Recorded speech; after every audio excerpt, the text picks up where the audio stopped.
Bonjour à tous, je m'appelle Éric Griffon du Bellay. Je suis auteur, réalisateur, je viens de région parisienne, mais la vie a fait que j'ai habité en Argentine pendant 5 ans, à Madrid pendant 6 ans et actuellement je réside à Madrid. Je suis le réalisateur d'un long métrage qui s'appelle Menina Casilda, qu'on peut voir sur Amazon Prime. J'ai réalisé 6 courts-métrages et j'ai aussi fait du documentaire.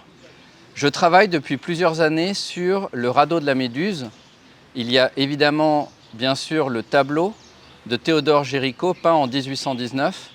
Mais ce qui m'intéresse plus, c'est le naufrage de la frégate La Méduse au large de la Mauritanie en 1816 et dont les rescapés ont été accueillis et soignés à Saint-Louis du Sénégal. Il y a que l'un des 15 rescapés, Joseph Jean-Baptiste Griffon du Bellay, est mon ancêtre et on a des documents, des écrits de sa part que j'ai pu étudier.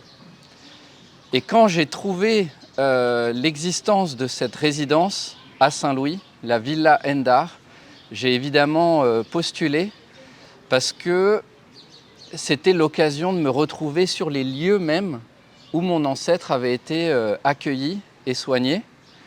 Et je suis arrivé à Saint-Louis avec un projet de roman historique. Et afin de rencontrer les gens, de me connecter au territoire, eh bien, j'ai décidé de faire un documentaire de création sur les traces de la Méduse.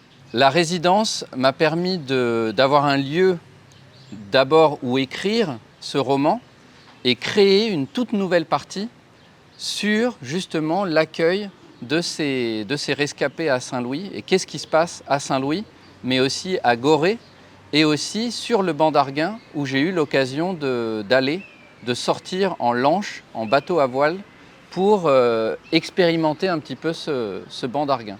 Pour accompagner cette résidence, j'ai décidé de faire une restitution sous forme de conférence.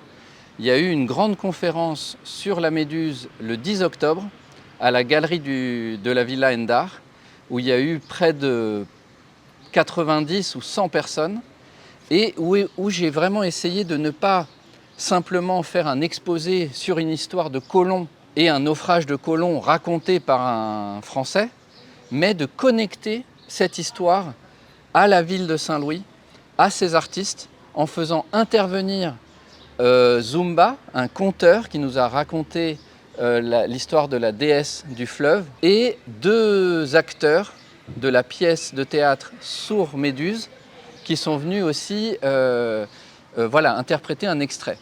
Et c'était pour moi une manière de me connecter à toutes les personnes qui ont accepté d'apparaître dans le documentaire, d'être interviewées.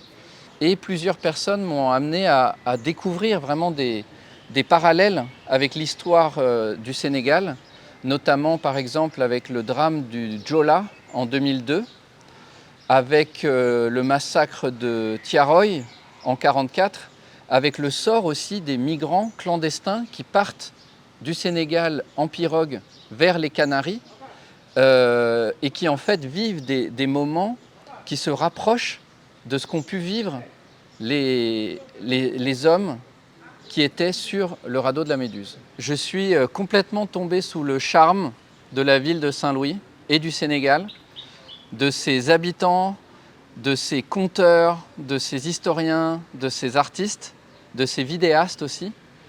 Et je tiens à remercier en particulier Victor Faye de la Villa Endar qui nous a vraiment accueillis, moi et mes collègues artistes. Cette résidence a été un moment très très important et très fort pour moi.